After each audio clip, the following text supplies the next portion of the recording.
बोरगाव येथे शक्तीपीठ महामार्गाविरोधात शेतकऱ्यांचा रास्ता रोको. सांगली जिल्ह्यातील वाळवा तालुक्यातील बोरगाव, साटपेवाडी, मसुचीवाडी, जुनेखेड, नवेखेड आणि बनेवाडी या कृष्णाकाठावरील गावातील शेतकऱ्यांनी शक्तीपीठ महामार्ग रद्द करण्याच्या मागणीसाठी आज रास्ता रोको आंदोलन केलं. यावेळी शेतकरी आक्रमक झाले होते आणि सरकारविरोधात जोरदार घोषणाबाजी करण्यात आली. बोरगाव येथे इस्लामपूर ताकारी मार्गावर रास्ता रोको करण्यात आला. शक्तीपीठ महामार्ग रद्द झालाच पाहिजे अशी मागणी यावेळी शेतकऱ्यांनी केली. यामुळे आंदोलनामुळे महामार्गावरील वाहतूक काही काळ ठप्प झाली होती. आंदोलनादरम्यान कोणताही अनुचित प्रकार घडू नये यासाठी ईश्वरपूर पोलिसांचा चोख बंदोबस्त ठेवण्यात आला होता. यावेळी शेतकऱ्यांनी आक्रमक पवित्रा घेत शक्तीपीठ महामार्गासाठी त्यांच्या सुपीक जमिनी जात असल्याची भूमिका मांडली. आधीच पूरग्रस्त परिस्थिती आणि त्यातच शक्तीपीठासाठी जमीन जाणे म्हणजे दुष्काळ 13वा महिना असल्याची भावना शेतकऱ्यांनी व्यक्त केली. त्यामुळे हा शक्तीपीठ प्रकल्प तातडीनं रद्द करावा अशी मागणी शेतकऱ्यांकडून जोर धरू लागली आहे.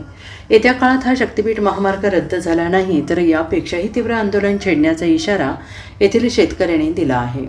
बोरगाव येथील आणि मुसळवाडीतील शेतकऱ्यांनी मिळून आज आम्ही इथं रस्ता रोको केला. खरं तर हा रस्ता रोको करायचं या सरकारचे किंवा या राज्याचे प्रमुख म्हणून जे फडणवीस साहेब आहेत, तिने हा त्यांचा ग्रीन प्रोजेक्ट म्हणून हा राज्याच्या जनतेवर लादायचं काम केलं. खरं तर हा पश्चिम महाराष्ट्र येत असताना हिची गरज कितपत होती हिची तिने मोजमाप केलं नाही.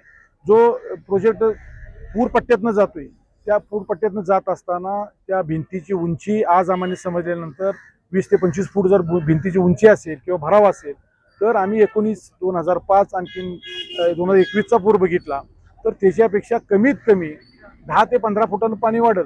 आणि पाणी वाढल्यानंतर इथं असणारा शेतकरी असेल, जी विस्थापित जी जमीन जाणारा तो शेतकरी आणि जी राहिला तो पण शेतकरी, दोन्ही शेतकरी बाधित होणार आहेत. कारण शेतामध्ये सगळं आमच्या पाणी राहणार आहे. कारण 19 आणि 21 आणि 5 मध्ये आम्ही बघितले की आमची शेती पिकली नाही. मग हे सरकारला करायचं आहे काय किंवा फडणवीस सरकारला करायचं आहे काय नेमकं आम्हाला कळण झालंय की बहुजन समाजाला असणारी जमीन ज्या शेतीवर उपजीविका करणारा समाज आहे तो विस्थापित करायचा आहे आणि ही असणारा जो समाज आहे त्या समाजाला व्यसनाने बनवायचं आणि ह्या समाज कधीही उन्नती होता कामा नये म्हणून ह्या सरकारची भूमिका आहे. या सरकारला आम्ही हे जे शेतकरी आहे तर जिरी सांडल्याशिवाय सोडणार नाही. कारण ही शेतकरी विरोधी असणारं सरकार आहे.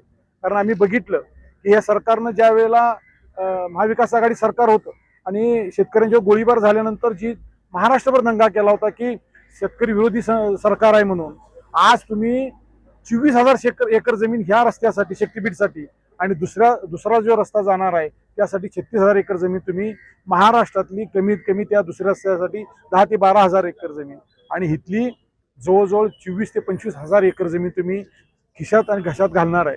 तुम्ही त्याचा एस्टिमेट करत असताना एवढी मोठी रक्कम त्याच्यामध्ये धरली. शक्तीपीठाला तुम्ही 108 कोटी पातूर 118 कोटी पातूरचं 1 किलोमीटर धरलं आणि जो समृद्धी मार्ग झाला 5-7 वर्षापूर्वी 10 वर्षापूर्वी त्याला तुम्ही नुसते 8 कोटीमध्ये केलं. उरलं पैसे कोण घेणार आहे? सरकारच्या भावना काय म्हणजे एखादा प्रोजेक्ट टाकायचा आणि त्याच्यामध्ये मोठ्या प्रमाणामध्ये ही सरकार रक्कम काढणार आहे आणि ह्या देशातले त्यांच्या लक्षात आले की मताला पैसे दिल्यानंतर निवडणुका जिंकता येतात म्हणून याचा वापर करणार आहेत का हे आम्हाला लक्षात येणं झालंय. या सरकारचा काढून आम्ही निषेध करतो की दाखवायचं जात एक आणि खायचं जात वेगळं झालं. त्यांनी निवडणुकीच्या आधी आजचे दिन सांगितलं आणि आज या शेतकऱ्यांचं आजचे दिन सगळं वाया घालवलं. कशालाही शेतकऱ्यांच्या बाजारभावाला कसलाही भाव राहिलेला नाही. आज देशामध्ये एवढी प्रचंड महागाई वाढल्या राज्यामध्ये. आज लोकांच्याकडे गॅस नाही, लोकांना उपासमारीची वेळ आल्या, ही राहिला विषय बाजूला आणि तुम्ही इकडं शक्तीपीठाच्या मागे लागला. भविष्यामध्ये त्याचा वेध करून सरकारनं बदलावं. ही गरज असेल तिथं निश्चितपणाने विकास होण्याचा कुणाचा विरोध असणार नाही. पण विकासाला जी गरज असेल तर विकासाला मदत करायची सुद्धा आमची भावना राहील. पण हा विकास नाही, देश आणि राज्य लुटायचा आहे. राज्यावर मोठ्या प्रमाणात कर्ज झालंय, देशावर मोठ्या प्रमाणात कर्ज झालंय. आज ह्या जगामध्ये 23 राष्ट्र असे आहेत की आणीबाणीचं काळ येणार आहे. भविष्यामध्ये त्यांची जी भूमिका आहे लॉकडाऊन अशा अर्थानं होईल की जर परदेशामध्ये जाऊन जर आपले पण PM सांगत असतील की ह्या जगातली जनता भूक मरेल तर तुम्ही देशामध्ये तुमची व्यवस्था काय झाली, लोकांना जनतेला आधी काय जागृत केलं नाही की काय परिस्थिती आपल्यावर येणार आहे. म्हणजे तुम्ही 19चा कोविड सांगताय, त्यानंतर आता उपासमारीची वेळ सांगताय. म्हणजे ह्या देशातल्या जनतेला सत्तेत बसलेल्या माणसांना की ह्या जनतेला विटेस धरायचा आणि जनता उद्ध्वस्त झाली पाहिजे, बहुजन समाज उद्ध्वस्त झाला पाहिजे, आमच्या मुलांची नोकरी नाही मिळाली पाहिजे. आणि त्या रस्त्याचा आम्हाला फायदा काय?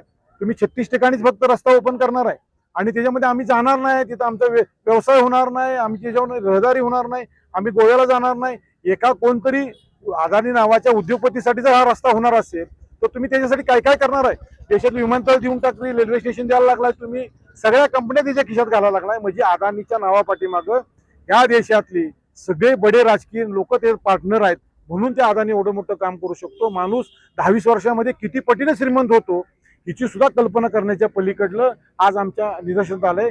तर आमचा ह्या शक्तीपीठाला विरोध राहीलच, पण यदा कदा जी सरकार सारखं लादायला लागलं तर ह्या राज्यातली जनता सरकार उलटून टाकल्याशिवाय राहणार नाही असं मला वाटतं. आणि आमचा त्याला कडाडून विरोध राहील ही आमची भूमिका नेहमी. आणि हे बोरगाव आणि हे परिसर, जी मसुदवाडी असेल, गौंडवाडी, सातपुते, हा परिसर नेहमी संघर्ष करत आला. आमची ऊस चळवळ बघितल्या, त्याच्या गोवामुक्ती चळवळ बघितल्या, देशवादी चळवळ बघितल्या आमच्या परिसरातली. तर सरकारला परत एकदा आम्ही जुनी आठवण करून देऊ आणि हा आम्ही संघर्ष कडला नेऊ. Bureau report SBN Marathi, Sangli.